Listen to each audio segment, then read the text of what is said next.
News में आपकी स्वागत है। मैं हूं युवराज। इस वक्त हम जमालपुर से ग्राउंड रिपोर्टिंग कर रहे हैं। आज केंद्र सरकार द्वारा जो बजट पेश की गई थी उसमें कहीं ना कहीं कहीं खुशी कहीं गम की माहौल है। हमारे बीच में यहाँ के सर्वदलीय दल के नेता यहाँ हमारे खास तौर पे बिहार के मुंगेर जमालपुर के वर्कशॉप के साथ सौतेला व्यवहार किया गया है, जिसके विरोध में ये लोग रेल मंत्री और भारत सरकार के वित्त मंत्री के विरोध में और इस बजट के विरोध में अपनी जल आंदोलन यहाँ पर कर रहे हैं। हमारे बीच यहाँ सपा के अध्यक्ष हैं, मैं उनसे जानने का प्रयास करूँगा कि यह किसके आलोक में ये आप कर रहे हैं। आज केंद्र सरकार ने 22-23 बजट पेश किया, आम बजट।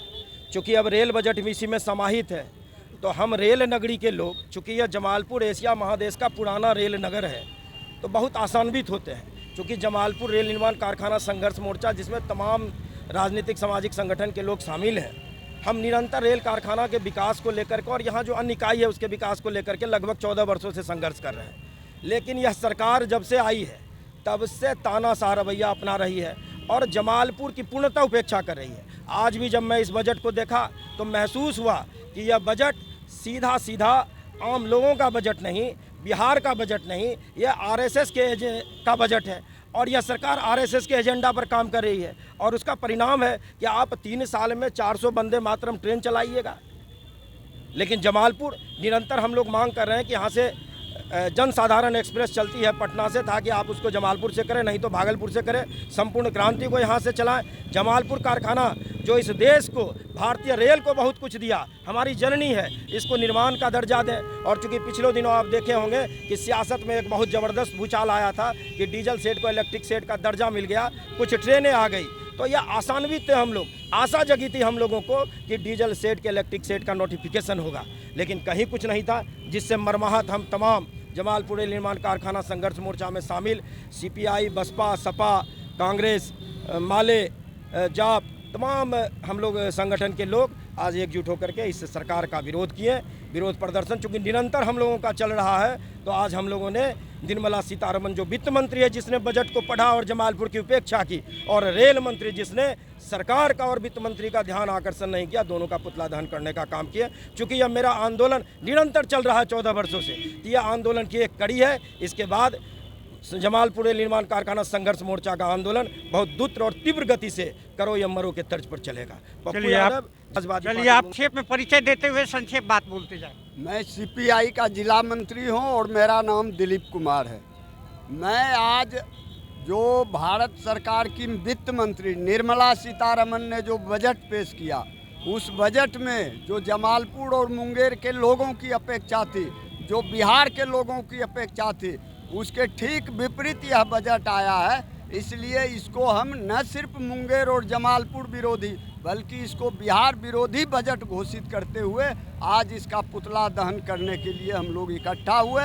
और हम समझते हैं कि बिहार के लोगों के साथ, मुंगेर और जमालपुर के लोगों के साथ केंद्र की सरकार ने, वित्त मंत्री ने और रेल मंत्री ने छलावा किया है। चलिए संक्षेप में परिचय देते हुए मुख्य बिंदु पर बोले। मेरा नाम शकील अहमद, कांग्रेस से हैं।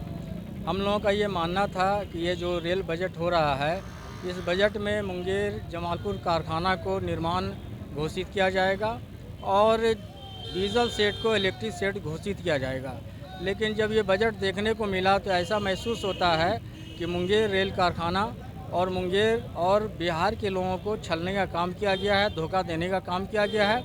इसलिए हम लोगों ने वित्त मंत्री का और रेल मंत्री का पुतला दहन किया है और आगे भी इस तरह का कार्यक्रम हम लोग करते रहेंगे। पूर्ण रूप से जानदार तरीके से संघर्ष करते रहें। हम लोग अपनी जान देना गवारा कर सकते हैं, लेकिन मुंगेर के साथ छलावा और रेल कारखाना के वजूद को खतरे में बर्दाश्त नहीं कर सकते हैं। चलिए आपसे देते हुए मुख्य। मैं नौशाद आलम उस्मानी, एनसीपी प्रवक्ता जिला मुंगेर।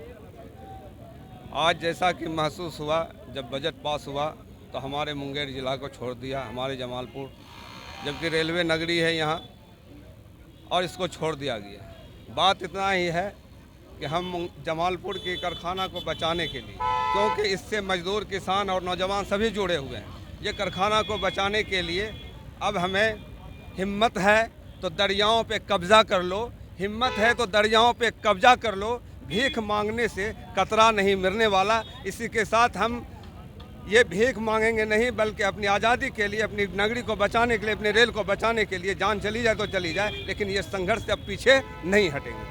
चलिए, कर्ण की धर्मभूमि है, कर्मभूमि है, और आप अपना अधिकार आंदोलन के माध्यम से सरकार से मांगिए। कहीं ना कहीं सौतेला व्यवहार जमालपुर से पूर्व में से होते आ रही है और अभी भी हो रहा है। आपका सर?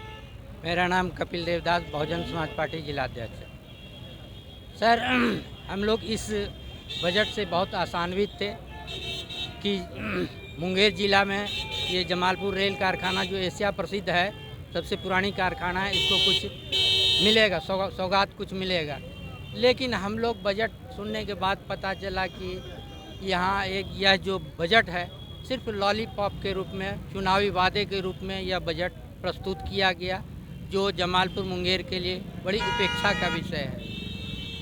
दुर्भाग्य है कि इतनी बड़ी कारखाने में इंफ्रास्ट्रक्चर होते हुए भी यहाँ का वर्कलोड दिन प्रतिदिन ख़त्म होते जा रहा है, मैन पावर ख़त्म होते जा रहा है।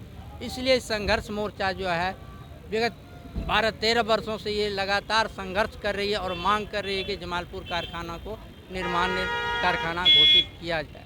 और अगर ऐसा नहीं होता है, इस बार तो नहीं हो पाया, अगर ऐसा नहीं होता है तो यह संघर्ष मोर्चा लंबे आंदोलन के लिए और चरणबद्ध आंदोलन के लिए तैयार है, कमर कस चुकी है, और आगे देखते हैं क्या होता है। आपको धन्यवाद। कहीं ना कहीं आज केंद्र सरकार द्वारा जो ये रेल बजट आई है, उसमें खास तौर पे बिहार के मुंगेर और मुंगेर के जमालपुर में पूर्व से ही सौतेला व्यवहार किया जा रहा है, जबकि यहाँ वर्कशॉप है और पहला वर्कशॉप है भारत का, उसके साथ सौतेला व्यवहार इस तरह से किया जा रहा है। आप देख रहे हैं यहाँ सर्वदलीय नेता द्वारा, और हर वक्ता को आप सुने हैं उनके द्वारा यहाँ पर अभी पुतला दहन किया गया।